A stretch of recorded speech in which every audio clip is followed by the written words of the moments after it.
हम बात करने जा रहे हैं अस्थमा के ऊपर। अस्थमा के बहुत सारे पेशेंट्स की क्वेरी हमारे पास आती है कि उन्हें गाइडेंस दी जाए कि उन्हें अकॉर्डिंग टू आयुर्वेद क्या खाना चाहिए और क्या नहीं खाना चाहिए। तो एक छोटा सा ब्रीफ मैं आपको सबसे पहले अस्थमा के ऊपर देती हूँ।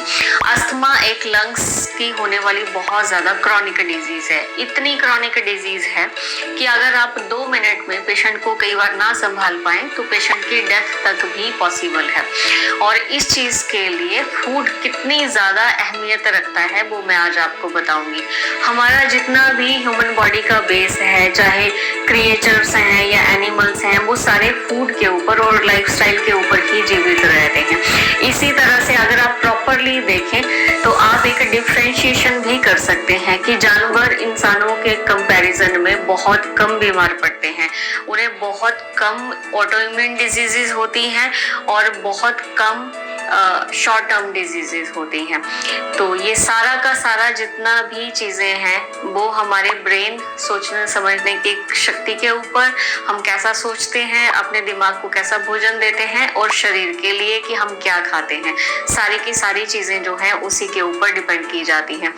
आयुर्वेद कैलोरीज के ऊपर वर्क नहीं करता, क्योंकि आयुर्वेद हमेशा ये बताता है कि हर इंडिविजुअल, हर ह्यूमन बीइंग एक दूसरे से अलग है।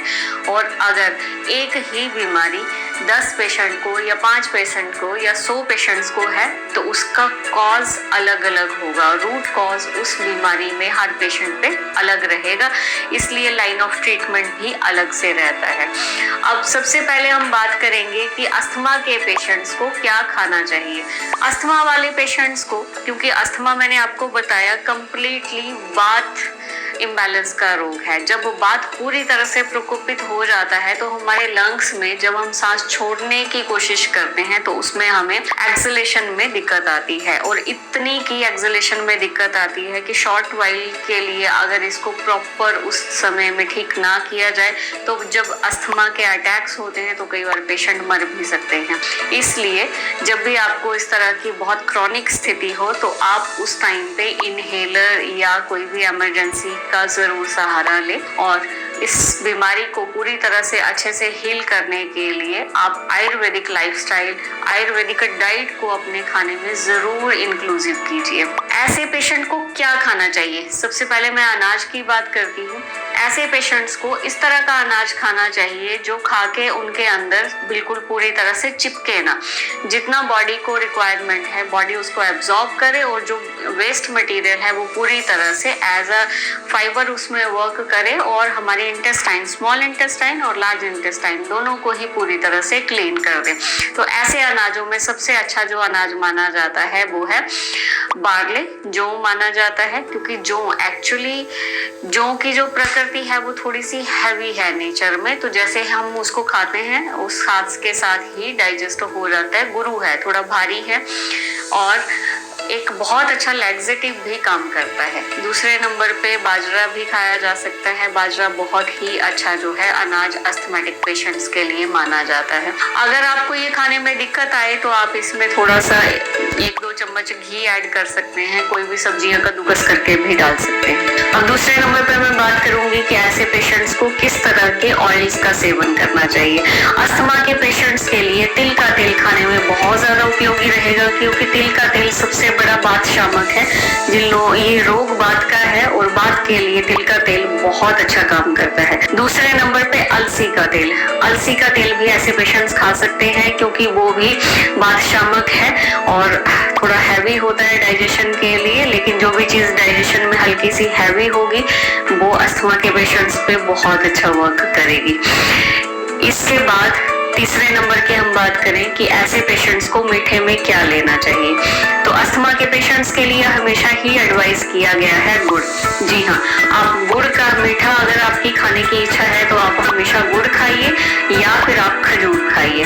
ये 2 ही फॉर्म्स आपके लिए सबसे अच्छी हैं। इसके अलावा चीनी या शक्कर आपके लिए यूजफुल नहीं है, क्योंकि वो दोनों बात एग्रेवेट करेंगी, ठीक है, और कफ इंक्रीज करेंगी। कई बार जो है वो आपको सांस लेने में या छोड़ने में भी दिक्कत आ सकती है। चौथे नंबर पे बात करते हैं तो इसके लिए हमारे पास सबसे अच्छा नमक में, लवण में क्या यूज किया जाए, तो ऐसे पेशेंट्स के लिए सेंधा नमक जो है, काला नमक, सेंधा नमक, पिंक सॉल्ट रॉक सॉल्ट, ये बहुत ही उपयोगी माना जाता है क्योंकि ये सूक्ष्म है बहुत ज्यादा, और क्वालिटी में, गुण में बात करें तो हैवी है थोड़ा सा, और जितनी भी बॉडी के अंदर एक ब्लॉक्ड एयर होती है उसको पूरी तरह से एलिमिनेट कर देता है, और हमारे खाने के लिए, अस्थमा के रोगियों के लिए बहुत ही उपयोगी रहेगा। 5वें नंबर पे अगर मैं बात करूं ड्राई फ्रूट, तो ऐसे पेशेंट्स के लिए छुहारे बहुत ज्यादा इफेक्टिव रहते हैं। आप छुहारे दिन में एक छुहारा वैसे भी ले सकते हैं, अगर आप उसको भून के लेना चाहते हैं तो वो भी ले सकते हैं।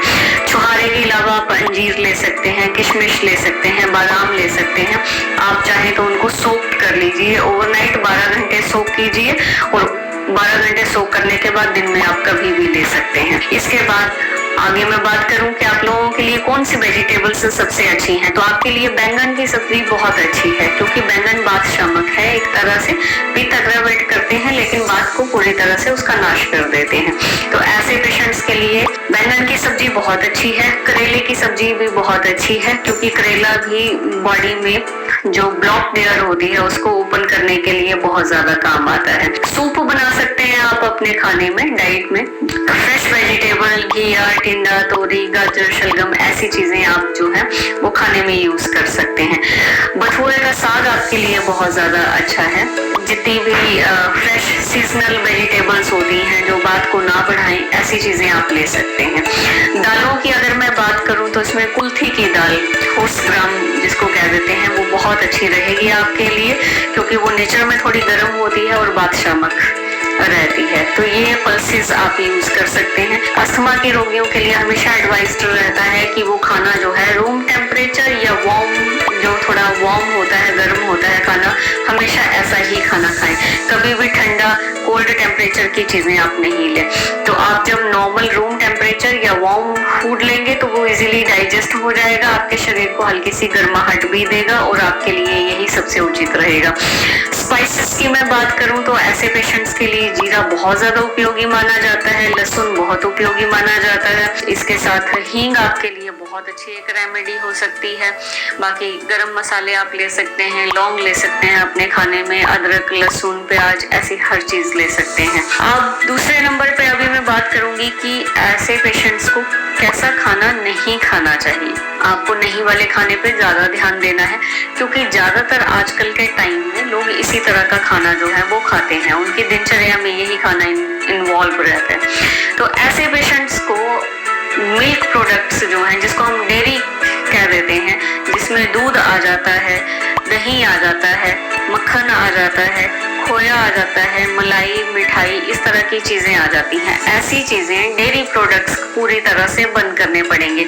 उसको बंद करने का कारण है क्योंकि एक तो वो बहुत ज्यादा चिकने होते हैं, चिपचिपाहट बहुत ज्यादा रहती है, और डाइजेशन में बहुत ज्यादा हैवी होते हैं। वो प्रॉपरली इस तरह के रोगियों के लिए एडवाइज्ड नहीं होते, क्योंकि पाचन शक्ति बहुत ज्यादा उसके लिए स्ट्रॉन्ग चाहिए ऐसे खाने को पचाने के लिए। मिठाइयाँ, सिर पेठे की मिठाई छोड़ के आपके लिए सारी तरह की मिठाइयाँ जो हैं वो एडवाइज्ड नहीं है। मिठाइयाँ आपको नहीं खानी चाहिए। इसके बाद आइसक्रीम्स बिल्कुल नहीं खानी चाहिए, पेस्ट्रीज बिल्कुल नहीं खानी चाहिए, बिस्किट्स नहीं खाने चाहिए, क्योंकि जब भी आप ऐसी चीजें खाएंगे तो ये बहुत ही एक रिफाइंड पेस्ट बनता है, और हमारा इंटेस्टाइन से इन्हीं चीजों को एब्जॉर्ब करके ब्लड में भी यही चीजें एक प्रॉपर अपक्व फूड जो है वो बनाता है, अनडाइजेस्टेड फूड पार्टिकल्स बनाता है, ब्लड को बहुत ज्यादा गाढ़ा कर देता है, और वही ब्लड जो है वो हमारे हर एक ऑर्गन को वैसे ही सप्लाई देता है। तो चोकिंग करता है बेसिकली, ये सेल को ब्लॉक करता है और चोक बहुत ज्यादा करता है। तो आपको ग्रास्प करना पड़ेगा बहुत ज्यादा, सांस लेने के लिए आपको बहुत मेहनत करनी पड़ेगी, सांस छोड़ने के लिए बहुत मेहनत करनी पड़ेगी। इस करके आपको फूड पे स्पेशल जो है वो ध्यान देना है। ड्राई फ्रूट्स में एक ड्राई फ्रूट ऐसा है जो आप नहीं खा सकते, जिसको कहते हैं काजू। काजू बिल्कुल मत खाइए, क्योंकि काजू इटसेल्फ बहुत ज्यादा फैट मेकर भी है और थोड़ा सा चिकना है खाने में, तो वो आपके लिए बिल्कुल भी एडवाइज्ड नहीं है। मूली ऐसे पेशेंट्स के लिए बिल्कुल एडवाइज्ड नहीं है, क्योंकि मूली जो है वो तासीर में बहुत ज्यादा ठंडी होती है, और कई बार काफी केसेस में जो है वो बात बर्धक भी मानी जाती है। तो ऐसे पेशेंट, अस्थमा वाले पेशेंट्स भूल कर भी मूली ना खाएं। दूसरे नंबर पे मटर। मटर बहुत ज़्यादा बात की वृद्धि करते हैं और आपके लिए बिल्कुल भी एडवाइज्ड नहीं है। सबसे ज़्यादा जो सूखे वाले मटर होते हैं आप लोगों के लिए बिल्कुल अच्छे नहीं है, क्योंकि उनमें बहुत ज़्यादा बात होता है, बहुत हाई क्वालिटी का बात होता है। और आप एक बार खाएंगे तो आपको 1 घंटे के भीतर ही पता चल जाएगा कि आपके सिस्टम में कुछ ना कुछ जो है वो अजीब सा हो रहा है, जो आपको एकदम से शायद समझ ना आए, लेकिन अनइजीनेस जो है वो होना क्रिएट हो जाएगी। इसके साथ पराठे, जैसे कि ज़्यादातर पंजाब में, नॉर्थ इंडिया फूड में ज़्यादातर ऐसे चलता है, तो ये चीज़ आपको बंद करनी पड़ेगी। बिकॉज पराठे जो हैं वो खाने में बहुत ज़्यादा हैवी एक फूड है, जिसके लिए डाइजेशन बहुत अच्छा स्ट्रॉन्ग होना ज़रूरी होता है। केला कफ वर्धक रहता है, इस करके केला एडवाइज्ड नहीं किया जाता आप लोगों के लिए। और मार्केट में जितना भी फास्ट फूड अवेलेबल होता है, पिज़्ज़ा, बर्गर, नमकीन, ऐसी चीज़ें, ये चीज़ें आप लोगों के लिए एडवाइज्ड नहीं होती हैं।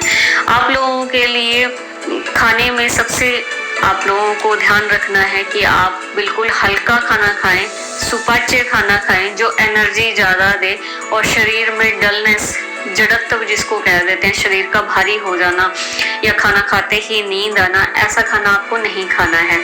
काफ़ी लोग जो हैं वो बेसन खाते हैं। बेसन अस्थमा वाले पेशेंट्स के लिए अच्छा नहीं माना जाता, क्योंकि it's a very high protein diet रहती है उसमें, और आप जैसे रोगियों के लिए उसको डाइजेस्ट कर पाना एक बहुत बड़ा टास्क रहता है।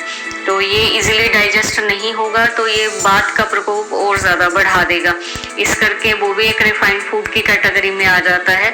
तो आप लोग ये बिल्कुल ना खाएं। और कुछ लोगों को मैंने देखा है कि वो सोयाबीन का आटा पिसवा के लेते हैं या चने का आटा पिसवा के लेते हैं, तो मैं आप लोगों को यही सलाह दूंगी कि आप इस तरह के आटे बिल्कुल ना खाएं, क्योंकि सोयाबीन वातवर्धक है और चने का आटा, काले चने का आटा भी वातवर्धक है।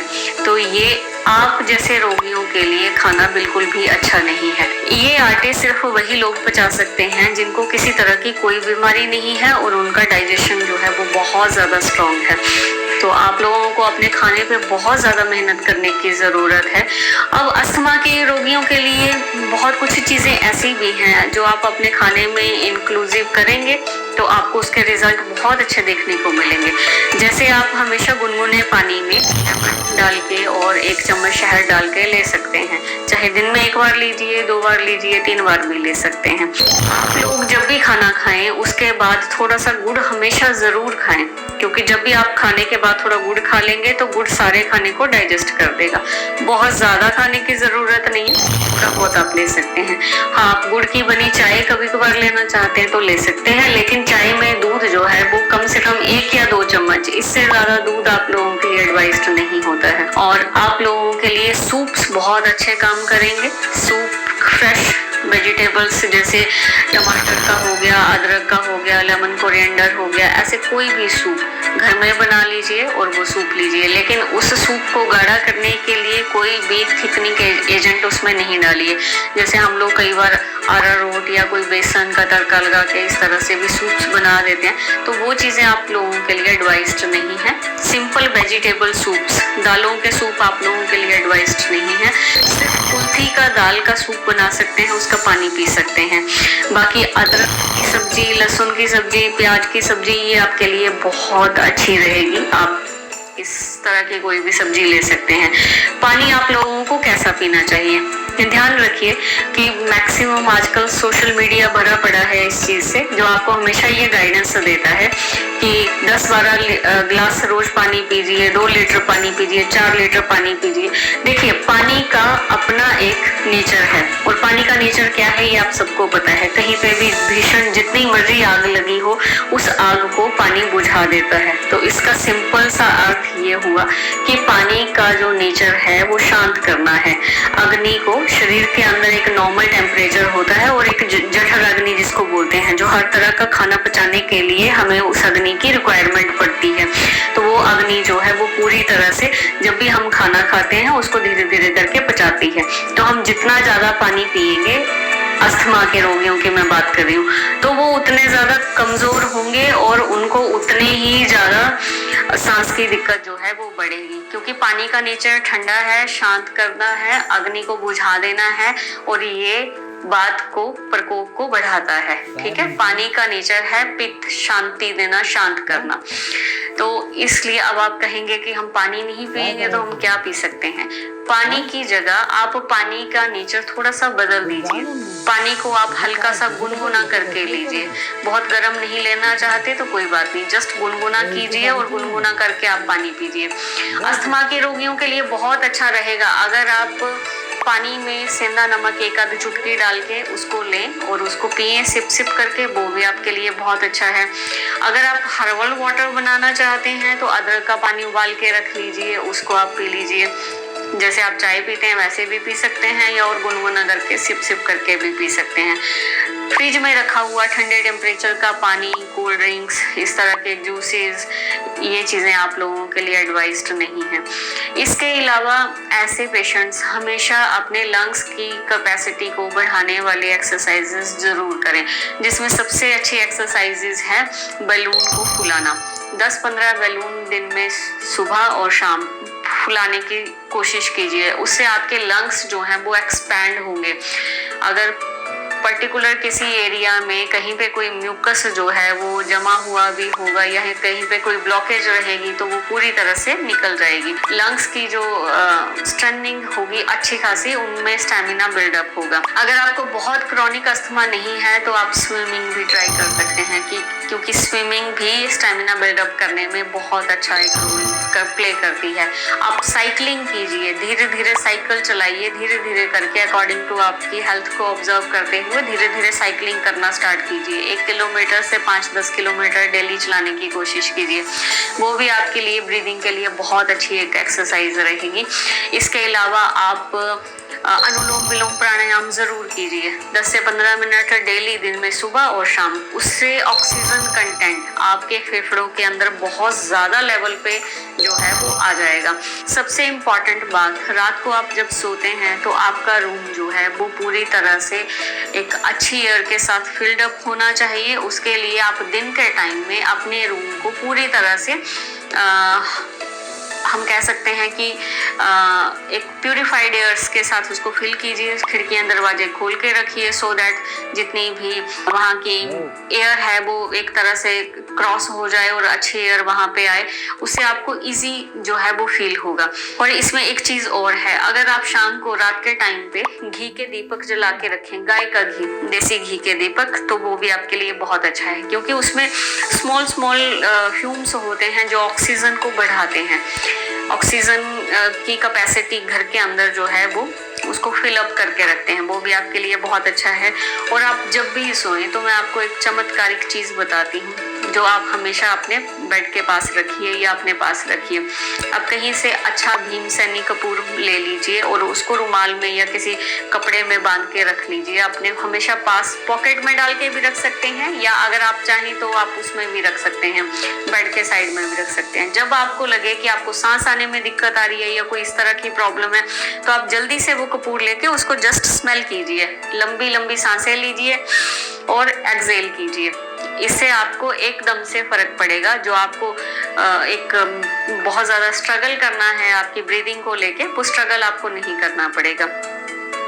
तो इसके अलावा सबसे अस्थमा, जिन लोगों को अस्थमा हो जाता है उसके बाद वो ट्रिगर कैसे होता है, उसका सबसे एक मेजर फैक्ट मैं आपको बताती हूँ।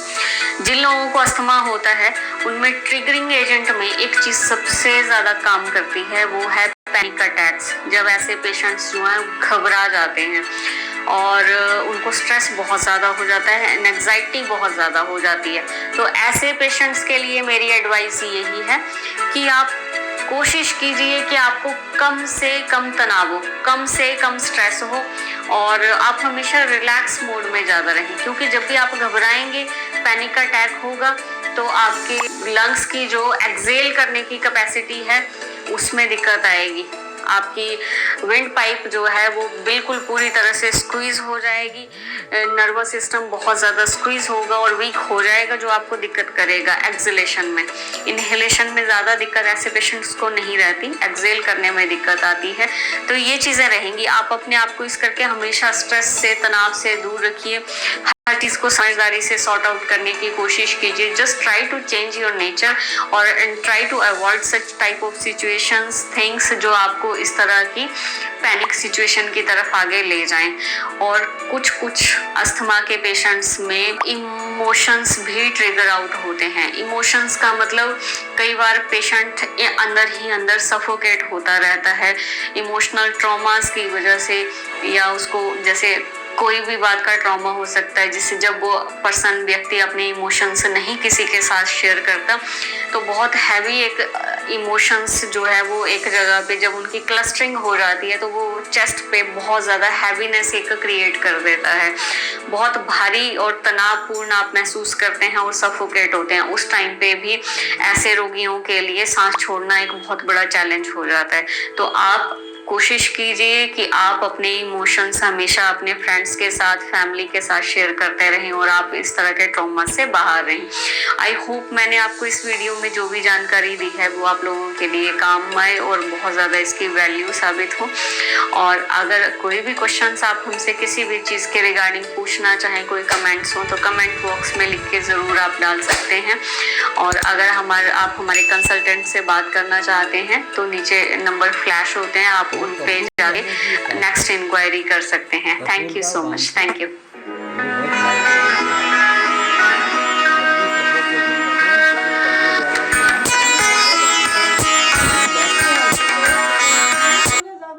जास्त होऊन गेलं मग काय तेच वाटतंय मला।